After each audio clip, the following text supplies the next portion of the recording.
आपके लिए फिर नए प्रश्नों को लेकर के आए हैं। पहला प्रश्न दिया गया है, निम्न में से किसने बच्चों में जो है वस्तुतः अर्थार्थ के विकास को समझने की सहायता की है? तो वो किए हैं पियाजे साहब। पियाजे साहब ने बच्चों के लिए 4 स्टेजेस दिए हैं। पहला है 0 से 2 वर्ष तक के एक स्टेज दिया गया है। दूसरा 2 से 7 वर्ष तक के दिए गए हैं, और उसके बाद से 7 से 11 और उसके बाद से नेक्स्ट स्टेज है 12 से एबव दिए गए हैं। तो ये पियाजे साहब ने 3 स्टेज बच्चों के लिए दिए गया है। 3 स्टेज बच्चों के लिए दिए गए हैं। नेक्स्ट पे चलते हैं। बच्चे का किस प्रकार विकास विद्यालय और शिक्षक द्वारा प्रभावित होता है? तो मानसिक, सामाजिक और संज्ञानात्मक, तीनों प्रकार से बच्चे का जो विकास होता है वो प्रभावित हो सकता है। जब सूर्य बच्चे के साथ चलता है, उसके मोड़ने का अनुकरण करता है और बच्चे की बात सुनता है, यह कथन बालक की किस करता है? तो सजीवता है। अगर वह सूरज को अपने साथ साथ चलता है या उसके साथ मुड़ता है तो वह उसको सजीव करता ही आकलन करेगा। नेक्स्ट चलते हैं। निम्न में से किस संबंध मूल चिंता व मूल शत्रुता के संप्रत्ययों से है? तो एक केरन हॉर्नी जी थी, इनका ही है। किसने यह दावा किया कि सभी भाषाओं में होने वाले कुछ सार्वभौमिक गुण जन्मजात होते हैं? तो नोम चोम्स्की जी ही हैं। कौन है? नोम चोम्स्की जी हैं। कक्षा 4 का एक बच्चा सदैव चिंतित और कुंठित रहता है। स्वयं इसके लिए जो एडवाइजर की ही जरूरत होगी। तो एक पूर्व विद्यालय बालक कहता है कि सूरज आज उदास है। बालक निम्नलिखित में से जो है किस प्रत्यय की अभिव्यक्ति कर रहा है? तो सजीव चिंतन ही कर रहा है। तो फ्रायड के अनुसार निम्न में से कौन सी विकास अवस्था में बच्चे का ध्यान जन्म अंगों की तरफ जाता है? तो लैंगिक। फ्रायड के अनुसार किस अवस्था में काम इच्छाओं के रूप में निष्क्रिय होती है? तो प्रसूति होती है। प्रसूति की बात करें तो 6 से लेकर के 12 ईयर तक की जो अवस्था होती है, जीन पियाजे की तीसरी अवस्था, जीन पियाजे के अनुसार देखा जाए तो तीसरी अवस्था जो होती है ये प्रसूति अवस्था कहलाती है। नेक्स्ट क्वेश्चन पे चलते हैं। ये किसने मत दिया कि भाषा विचार की अंत वस्तु का निर्धारण करती है? तो हॉर्फ ने किए थे। कौन किए थे? हॉर्फ किए थे।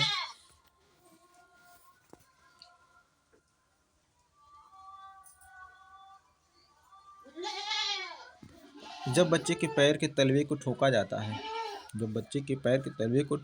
है तो पैर की उंगलियां ऊपर की ओर आती जाती हैं और फिर आगे की ओर मुड़ जाती हैं। यह नवजात में हो रही किस प्रकार की प्रतिवर्त का उदाहरण है? तो बेबिंस्की है।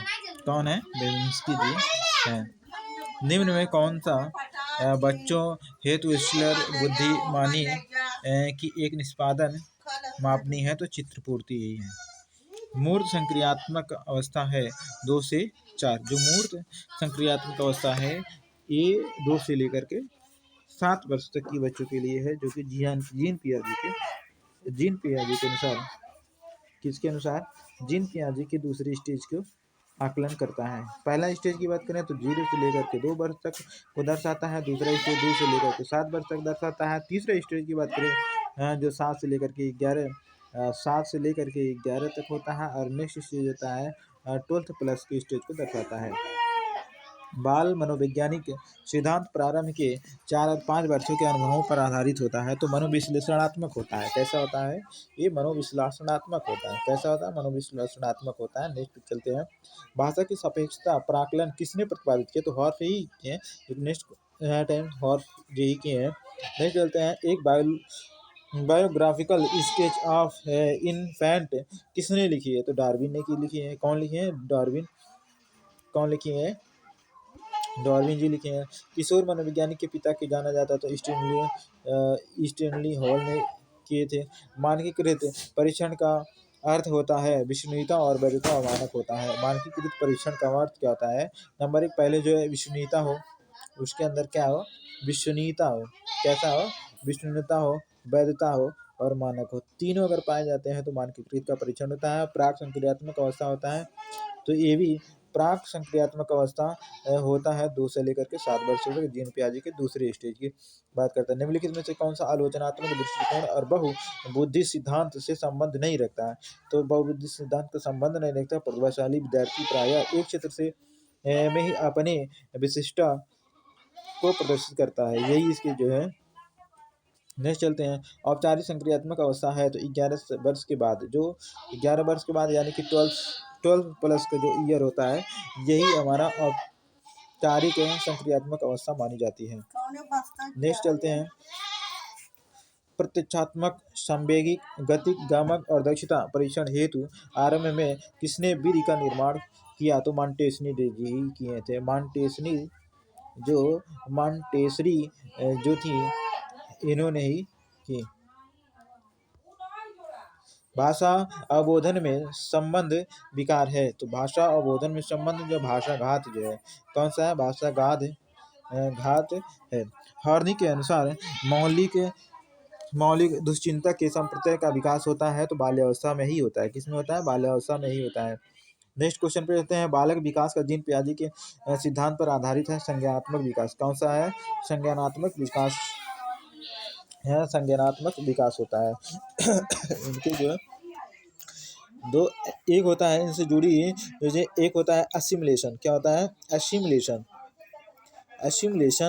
और एक होता है एकोमोडेशन। क्या होता है? एकोमोडेशन।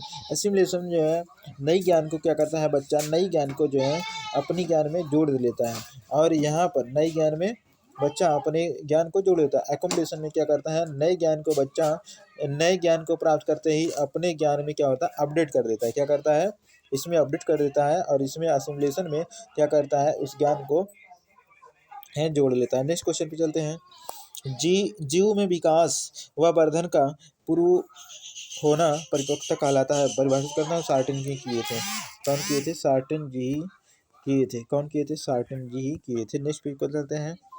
मॉन्टेसरी के प्राकृतिक विकास पर बल दिए तो मॉन्टेसरी जी माता की आवाज़ का नवजात के व्यवहार पर प्रभाव पड़ता है तो टर्मन ने किए थे। पड़ता है। कौन किए थे? टर्मन जी किए थे। ये पड़ता है। पियाजे के अनुसार 4 से 8 माह में कौन सा संज्ञानात्मक, तो आँख हाथ का संबंध होता है। किसमें होता है? और 4 से 8 माह में कौन सा संज्ञानात्मक विकास होता है? तो हाथ को हिलाना, आँख को जो है, तो इन सब में संबंध को दर्शाता है। नेक्स्ट चलते हैं। प्राथमिक आवश्यकताओं में भी जाना तो दैहिक जाना जाता है। बाल अध्ययन के पिता किसे कहा जाता है? तो स्टीफन हॉल को ही क्या कहा जाता है। तो आज का हमारा इतना ही प्रश्न है। तो वीडियो देखने के लिए थैंक्स।